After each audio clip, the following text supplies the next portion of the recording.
So today I'm going to show you how to send money with Apple Pay. So the first thing we want to do here on our iPhone is find our wallet app. You could either search for it or just go ahead and click on the icon when you find it. And we're going to go ahead and jump into our wallet. And yes, I do have a lot of different cards on here, but for most people, you should only need to scroll a little bit down. If I can go ahead and do that right here. And you see where it says Apple Cash, go ahead and click on this option here. Now from here, it's going to take you to your overall Apple Cash section. Now we currently have a zero balance on here, but we already have our bank account on file. So no worries, it could be zero and still be able to send money. You can see right over here, it says send or request. Let's go ahead and click on this. Now, the first thing it's going to do is ask you who you want to send it to. You might see some additional people there from a recent. So if you've sent money before, they'll be right there. You can just click on their name. But for the most part from here, you can either type in somebody's name or their phone number, whichever is easiest. If they're already in your contacts, you can just start typing in their name. So for example, here we started typing in a couple initials here, and the person we want to go ahead and send to is here at the very top. Let's go ahead and click on their name. And that's going to go ahead and pre-fill in here. Now you can notice here, you can also start typing in additional people. So you can send to multiple if you need to. But if just the one person is fine, there is the next button on the top right-hand side. We're going to go ahead and click on. And from here, it's going to show the person's profile icon if you have a contact number or photo, I should say, on there. And from here, it's going to ask you how much you want to go ahead and send. So here, of course, you could keep it as $1, which is the default. You can put in, $10, $100. I don't like this person that much, so I'm going to just go ahead and do $1 for our example today.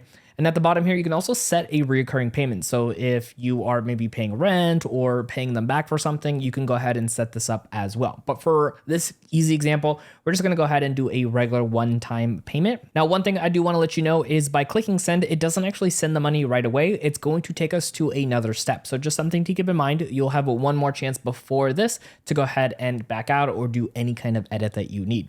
So again, we're going to have that $1 and then we're going to click on the word send. And so what this does right over here is it actually brings up a new text message. Now, because we're already obviously in communication with this person, it might show all of your different text messages, but it's going to have this little setup right over here for you where it's going to show you the total dollar amount that you will be sending.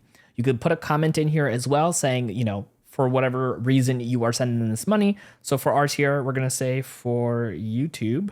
And so this person tends to get some money from me every time I do YouTube tutorials. So right over here, if everything looks good, you could just hit the send button on the right side of the screen here for you. And that's going to take you to this next page right over here. Now, I mentioned earlier, we have $0 in this account here because we didn't have anything and I wanted to show you it's possible. It'll ask you which card you want to pull that dollar from or whatever total amount you want to pull from. And if this is not the first item you want to go ahead and pull from, just hit the change payment method option at the bottom section here, and you can go ahead and choose whichever card you want to send. Now, once everything looks good, you can go ahead and double click on the right to go ahead and fully send them that money. Now that's going to do a Face ID for us here just to verify everything. And then you can see right over here in the latest transactions, it shows that person and the total dollar amount. If you go back to your text messages with them, it will also show that amount from your Apple Pay to that person. Now we have more to show you when it comes to utilizing your Apple Wallet as well as your Apple Pay. So what we're going to do is toss up another video right over here for you to keep on learning.